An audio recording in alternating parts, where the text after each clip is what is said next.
Mwanamke al-asl ni kutoomba talaka. Hii ndio ilikuwa bora, ndugu zangu. Mwanamke kuolewa si kwamba anaolewa ili baadaye aje aombe talaka aachwe, hapana. Watu wanatakana kuzilinda ndoa zao, na inapotokea matatizo watu yasuluhishe matatizo yao, ndoa iendelee kama wazee wetu walivyofanya. Wazee wetu walisubiriana, ndugu zangu, mpaka katika utu uzima walipitia mitihani nyingi, na mpaka mwisho wakaweza kuvuka, na ikawa mmoja hawezi kuishi bila mwingine. Sawa? Kwa hivyo asli ni watu kubaki ndani ya ndoa, si kuivunja ndoa. Inapotokea Mwenyezi Mungu anasema tafuteni watu upande wa mke na tafuteni watu upande wa mume, na muwahusishe mashehe ikiwa kweli mnataka sulhu. Mwenyezi Mungu Subhanahu wa Ta'ala anatoa njia, lakini kuna kipindi ambaye mwanamke anaruhusiwa kuomba talaka, na akiomba talaka hatoandikiwa dhambi. Unajua, mwanamke yeyote ambaye anayeomba talaka bila sababu ya kisheria, huyu ni haramu kwake yeye, harufu ya pepo. Mtume wa sallam anasema ayyuma mra'atan talabat at-talaq min zawjiha min ghairi ma ba'sa bihi fa haramun 'alayha raihatul janna. Mwanamke yeyote ambaye atakayeomba talaka bila sababu ya kisheria,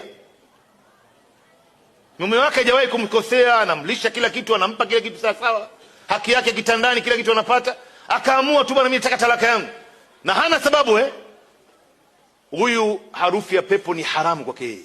Unajua, kuna baadhi ya wanawake wana hila na Mungu anawajua vizuri.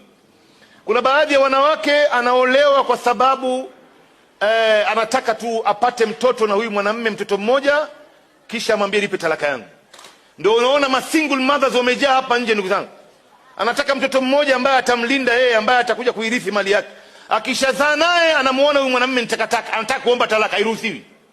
Na kuna wengine ashamuona mume mwingine kule nje ambaye labda ni bora kwa kila kitu kuliko mume wake huyu ambaye yuko naye. Labda ana mali, labda ni mzuri uso wake. Sasa anaanza kufanya baadhi ya hila ili mume wake amwache aende akaolewe na yule, basi apate kujua huyu mwanamke hatoonja harufu ya pepo, kwa sababu Uislamu umekuja kulinda ndoa, si kuivunja ndoa. Lakini kuna zile sababu ambazo inahalalisha mwanamke kuomba talaka yake na hatoandikiwa dhambi. Ya kwanza, ikiwa mwanamume atashindwa kuchukua majukumu yake pale nyumbani. Mwanamume anashindwa kulipa renti ya nyumba, anashindwa kuleta chakula, anashindwa kusimamia mambo ya majukumu yake. Sasa anataka mwanamke akafanya nini? Ukimuuliza mwanamke anamwambia mwanamume gasi imekwisha bwana. Anamwambia sasa unataka nikatoe wapi? Sasa unataka mwanamke akatoe wapi? Wewe nenda ukalete gasi bwana.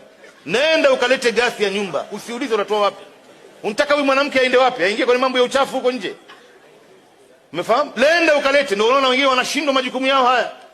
Sasa hapa itabidi huyu mwanamke aitishe kikao na wazee upande wote mbili na mashehe wahusishwe, kisha waweze kumkanya huyu mwanamume. Hii tabia anaenda naye, mwisho wake itakuja kuvunja hii nyumba. Na lao ataendelea, lao ataomba talaka kwa sababu hiyo, basi atakuwa hana madhambi. Sababu nyingine, mwanamume ameshindwa kuchukua majukumu yake ya kumtosheleza huyu mwanamke kimwili. Kuna baadhi ya wanaume goigoi, ndugu zangu, hawawezi kazi. Mwanamume ashamsubiria. Leo kuna baadhi ya kesi tumehudhuria na Sheikh Saad, mwanamke mmoja anatuambia leo ni miezi 8 mume wangu hajawahi kunigusa mimi. Miezi 8.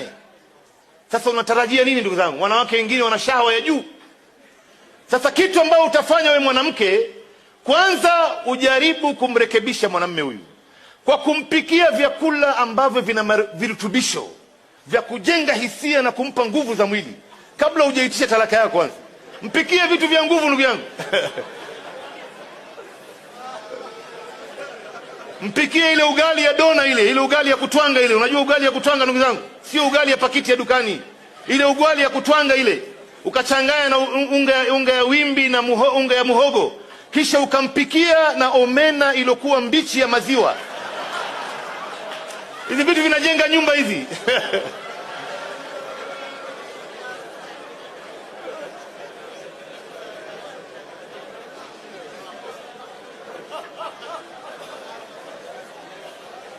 Si wewe leo, ndugu yangu, kama ambayo tumewahi kutaja huko nyuma, wewe mwanamke unamlisha mume wako chai ya rangi kwa kashata. Unatarajia vipi sasa nyumba itaimarika hapa? Au unampikia labania kwa kahawa chungu? Kahawa chungu itajegaje nyumba, ndugu zangu? Unamdhoofisha huyu. Mpikie vitu virutubisho. Kila siku mpikie matoke ya nyama ya ng'ombe, tia pilipili ya kutwanga ndani yake. Hizi vitu vinahamasisha. Umefahamu? Alafu akishindwa sasa, kuna baadhi ya madawa nitakana kuangalia. Kuna zile dawa za asali inachanganywa na baadhi ya kama vile dalasini inachanganywa na baadhi ya habati sauda ndani yake na baadhi ya mitishamba mingine yanajenga mwili yale. Mwanamume unaona ameamka, wewe ndo mwanamke unampikia mke wako vyakula, mume wako vyakula ovyo ovyo, alafu akishinda unaanza kumlaumu. Sasa fanya haya mwanzo, imeshindikana yote. Sasa kweli huyu mwanamke tumejaribu hata matibabu hospitalini, matibabu mengine imeshindikana. Sasa omba talaka yako na huna madhambi. Nyingine ndugu yangu, kwa wale vijana ambao wana tabia hii, ukimpiga mke wako hata kama ni mara moja, anaruhusiwa kuomba talaka yake. Leo kuna baadhi ya vijana hapa wanawapiga wake zao makatauti, piga mangumi, anamtoa jino. Hairuhusiwi ndugu zangu, hii ni haramu hii. Wewe leo unampiga, Mtume anasema unampiga mke wako mchana, alafu ikifika jioni unamwambia njoo tustarehe kitandani. Hata haya huna, haya yenyewe huna ndugu yangu. Ndio unaona ndugu zangu, kuna baadhi ya watu wanawapiga wake zao, ukimwambia anakuambia kuna aya ndani ya Qur'an. Mwenyezi Mungu anasema wadhribuhun, wapigeni wanawake hao. Hii wadhribuhun, Abdullah bin Umar anasema ni kumpiga kwa kijiti ya mswaki, kijiti kama hii. Utamuumiza kweli? Ni kuonesha uchungu wako tu kwamba wewe bwana wewe, basi si kwamba unamkata mangumi na bakora. Abdullah bin Abbas anasema wadhribuhun iliyotajwa kwenye Qur'an ni kumpiga mke wako na kitambaa kama hii. Mpige basi, muoneshe tu bwana, nimekasirika tu bwana. Wewe bwana, hata kama ukumgusa basi. Hili ni vitu ambavyo vinawakera wao. Umefahamu? Hili ni vitu ambavyo vinawakera wao. Nyingine ambaye mwanamke anaweza kaomba talaka, labda nimalizie hapa, ni mwanamume ambaye ni mlevi, analewa, mwanamume ambaye anatumia drugs, mwanamume ambaye ni tariku swala, mwanamume ambaye anatumia vitu vya kichawi. Utaishi vipi na mwanamume ambaye ni tariku swala? Mtu asiyeswali hawezi kuwa mume wako wewe. Umefahamu? Na atarekebishwa, ataitwa wazee wamrekebishe huyu bwana. Asiposikia, mwanamke akiomba talaka yake anaruhusiwa. Leo utaishi na mtu mlevi ndani ya nyumba ndugu zangu. Anaita tabia gani katika nyumba kama hii? Mtu anakuja ndani ya nyumba amejaza miraa kwenye mashavu. Watoto watakuwa naiga nini sasa? Sasa mtu kama huyu nitakana arekebishwe na awache. Asipojirekebisha akiomba talaka yake kwa sababu hii, huyu mwanamke atakuwa hana madhambi. Naam shaka.